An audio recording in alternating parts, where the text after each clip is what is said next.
Yeah, I want to first read. But we must be mindful because the matter is in court. So that's why I'm going straight to the point that's of the fine. constitutional article.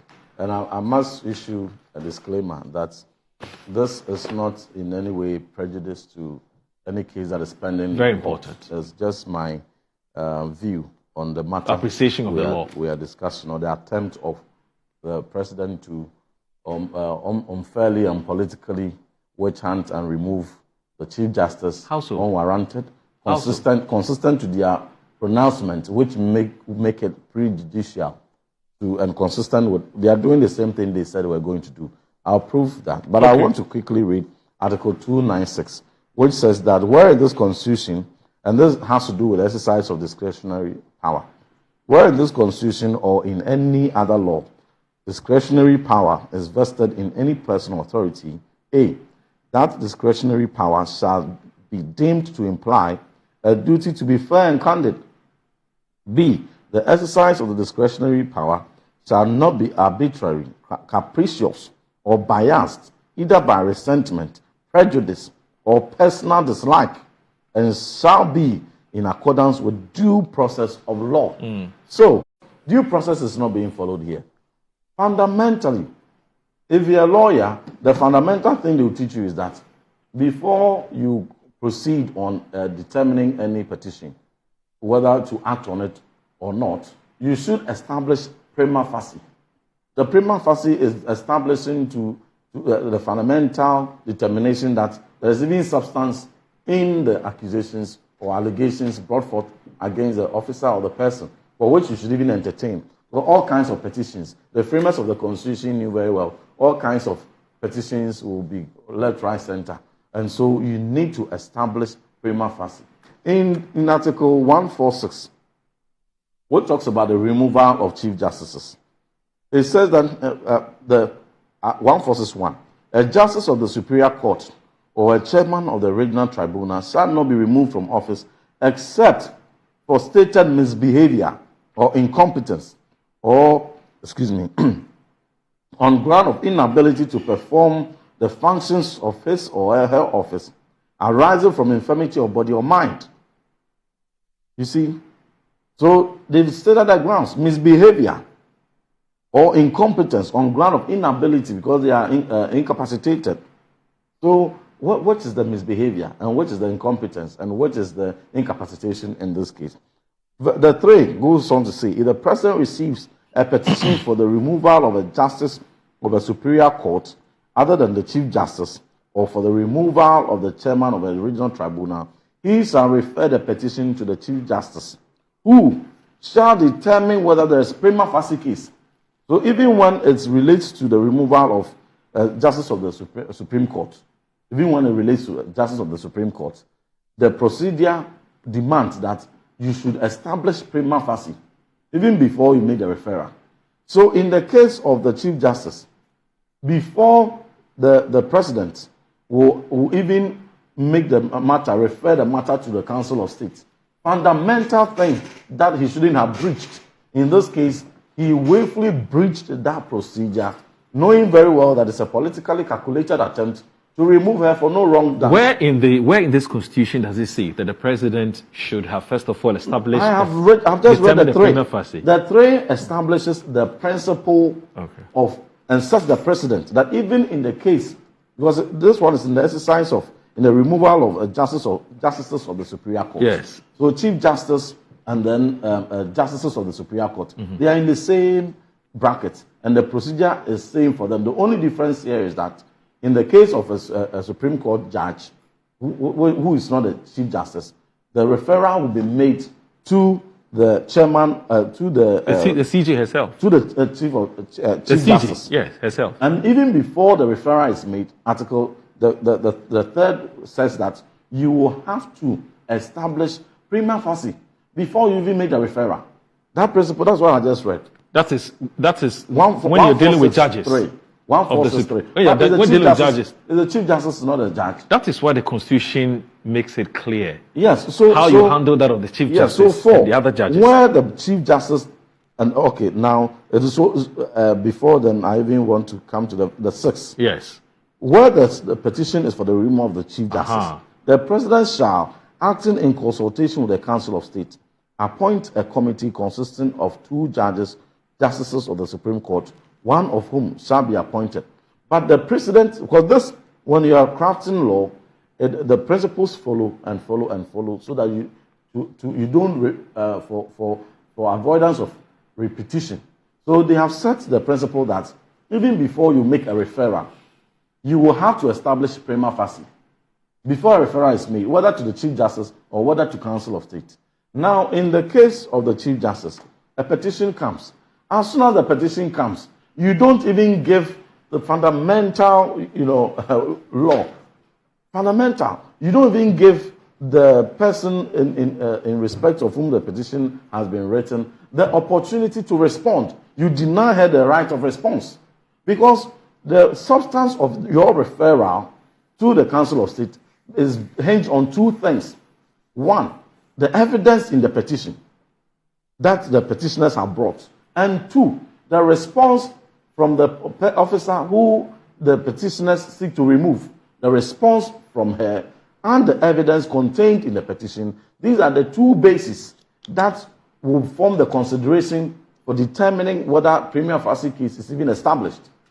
And you must establish prima facie before you make a referral to the Council of State, before you even constitute any committee whatsoever. Because if there's no prima facie, then why do you refer it? And what then must the Council of State consider? Because it is frivolous. And so for the President, being advised by a former Attorney General, a respected former Attorney General, as a legal counsel to the President, should know better that fundamentally they shouldn't have breached. That breach in due process goes to give credence to people who hold the view that this is a calculated political attempt by personal dislike, by prejudice, just to remove her. And we saw what the pronouncement of Sami Gyamfi. Sami Gyamfi, 2023, 2024, consistently threatened security chiefs, commanders of armed forces, IGP, security agencies heads, and even threatened Chief Justice, and said that all of you, and we have the videos, your producer Annie can be gracious enough to play it, that all of you, your tenure is conterminous with that of President Akufo-Addo.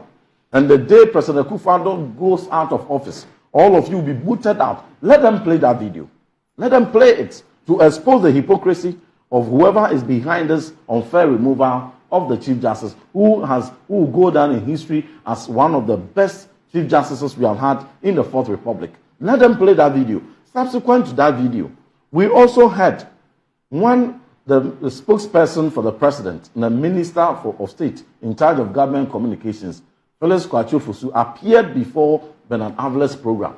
He made that pronouncement when Bernard Avle asked him about the view of the government on the status of the Chief Justice, whether or not they were going to remove her. And he asked so with a background that because when they were campaigning in opposition, they made all sort of prejudicial comments about the Chief Justice and indicated their intent to remove her if they want power. So now that they want power, what are they going to do? What did Felix say? In his response, he stated his personal view and said that as for the Chief Justice, he will be removed. But the processes to do that is not his determination. He said that? Oh, yes, he said it. Let them play. That's why I'm saying that these 2 videos, let your producer bring them, the Sami Gyamfi video and the Kwachio-Fosu's video. Then we also had the respected Venerable Justice William Atuguba, whose view was sought in 2023, about 24th October 2023, on the removal or otherwise of the Chief Justice. And had this to say, that whenever reform was to be done in Parliament, the Speaker was changed. When some reforms were to be done in the Executive, the President was changed. And therefore, if there's some reform that must happen in the judiciary, the Chief Justice must be changed. And that is also on record. And your producer can go and fetch all these. On the back of these evidence, and on the back of these prejudicial biased statements coming from major stalwarts of the NDC, indicating clearly their dislike, personally, for the person of the Chief Justice, unrelated to her competence or otherwise, goes clearly to show that this is just an egoistic attempt to remove somebody doesn't like, in breach of the Constitution that secures security of tenure. Because you need to prove the basis of her misbehavior. And in the conduct of the Chief Justice, where has he misbehaved? Where lies? I mean, this is a public. Where has been misbehavior? Then when you say it, they go and say, oh, but you people came. And when they came, you removed electoral commissioner, the chairperson of the electoral commissioner. And so what moral right do you have to question about the attempt of President Mahama and NDC to also remove Chief Justice? Now, if you go back to the circumstances, and for me it was regrettable that had to happen. But if you go into the genesis of what occasioned that and the due processes that were followed, it would be very unfair for anyone to even suggest that it was out of personal vendetta. No way. Because there were petitions from even within members of the Electoral Commission, key members, including deputy chairs, raised concerns about the conduct of the chairperson and some financial impropriety here and there, a number of allegations that came from within before the external stakeholders or actors also came in. Now, let them show the petition. And so which aspect of the petition indicates any such financial impropriety or indicates any such misbehavior or incompetence on the part of the Chief Justice. Right. So we haven't seen the petition. We don't know what the petition so why did the President fail to hear the Chief Justice? Okay. So she has petitioned, and I suggest that even if whatever she would do, they still want to remove her. She still deserves the right to be heard. Let her response. She has asked for just 7 days. Okay.